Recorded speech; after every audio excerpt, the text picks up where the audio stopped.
ঈদের দিন, সাপ্তাহিক ঈদের দিন, এটা সহিহ হাদিস দ্বারা সাবিত। তো ঈদ মানে হচ্ছে কি? খুশি। ঈদ মানে কি? খুশি। তো এই খুশিটা আমরা বুঝতে গিয়ে উল্টা বুঝেছি। খুশি মানে হচ্ছে আপনি বেশি বেশি করে ইবাদত বন্দি করবেন, বেশি বেশি করে আল্লাহর শুকরিয়া আদায় করবেন, দান সদকা করবেন। ওই দিন আপনার সবচেয়ে ভালো যে পোশাকটা ওটা পরে, তার আগে গোসল করে আতর কুসুমা গায়ে দিয়ে ভালো পোশাকটা পরে মসজিদে আসবেন। ওই দিন যদি আপনি পারেন পরিবারের জন্য ভালো খাবার দাবার আয়োজন করবেন, গরিব মিসকিনকে দান করবেন। এইটা হচ্ছে খুশি। তো এটা হচ্ছে আমাদের খুশি। মুমিনের খুশি, মুমিনের আনন্দ হচ্ছে একজন মুমিন যদি সে ভালো কাজ করতে পারে, যত বেশি আল্লাহর ইবাদত বন্দি করতে পারে বা মানুষের জন্য আল্লাহর সৃষ্টির জন্য ভালো কাজ করতে পারলে সে কি পায়? শান্তি পায়। এটা হচ্ছে মুমিনের খুশি। আর জাহান্নামী মানুষের খুশিটা হচ্ছে সে যদি ভালোটা অহংকার দেখাইতে পারে, তার অন্যান্য কারোর উপর অত্যাচার করতে পারে, এতে খুশির ব্যাপারে পার্থক্য আছে। তো এটা হচ্ছে ঈদ মানে খুশি। ঈদ হচ্ছে মানে হচ্ছে বিশেষ দিন। ঈদ হচ্ছে আরেকটা অর্থ হচ্ছে বিশেষ দিন। শুক্রবার হচ্ছে একটা সাপ্তাহিক একটা বিশেষ দিন। ওই দিন আমরা সবাই একত্রিত হই, একে অপরের সাথে দেখা সাক্ষাৎ হয়, একত্রে নামাজ পড়ি। এই দিন শুক্রবার বিশেষ দিনের আরেকটা অর্থ হচ্ছে যে স্মরণীয় দিন। শুক্রবার আল্লাহ তাবারক ওয়া তাআলা আদম আলাইহিস সালামকে সৃষ্টি করেছেন, আদম আলাইহিস সালামকে জান্নাত থেকে দুনিয়াতে প্রেরণ করেছেন। ওই শুক্রবার দিন আদম আলাইহিস সালাম ইন্তেকাল হয়েছে। ওই শুক্রবার দিন কিয়ামত সংঘটিত হবে। তাহলে শুক্রবার দিনটা হচ্ছে ঈদের দিন।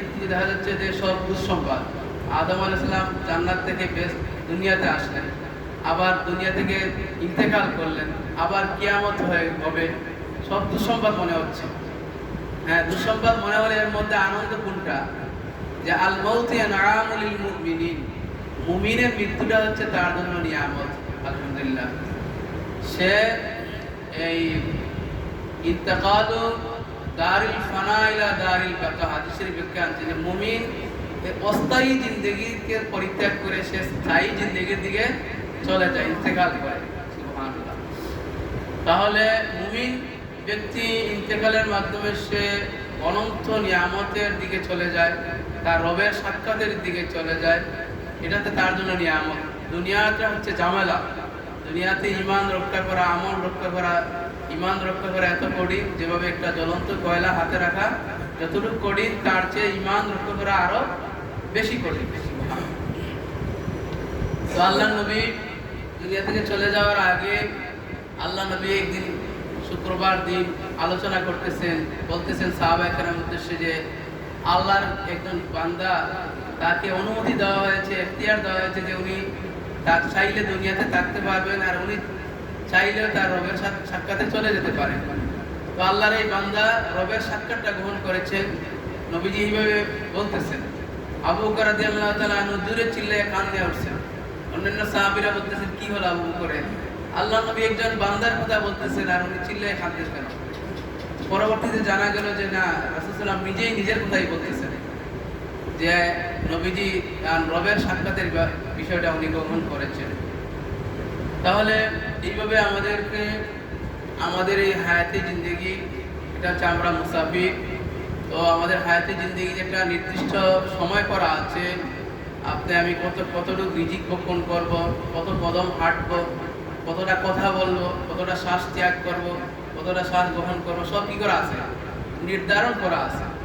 শুধু আমাদের নয়, বরং সকল মাখলুকাতের নির্ধারণ করা আছে। একটা গরু বলেন, একটা পাখি বলেন, পশু পাখি বলেন, কখন কোন গাছের ডালে বসবে।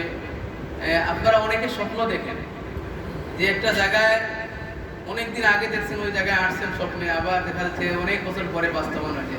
এর মানেটা হচ্ছে আপনার নির্ধারণ করা এটা আগে আছে। তো এইভাবে প্রত্যেকটা আল্লাহ তাবারক ওয়া তাআলা আগে নির্ধারণ করে রাখছেন। তো এই বিষয়টা বোঝা কিন্তু আমি যত সহজে বলছি, বিষয়টা বোঝাটা অত সহজ নয়। তো আমরা আল্লাহর প্রতি ঈমান রাখি যে আল্লাহই হচ্ছেন সব কিছু জানেন, বুঝেন। আমাদের জ্ঞান সীমিত, আমরা বুঝে নেওয়াটা অনেক সময় কঠিন হয়ে যায়। তো আল্লাহ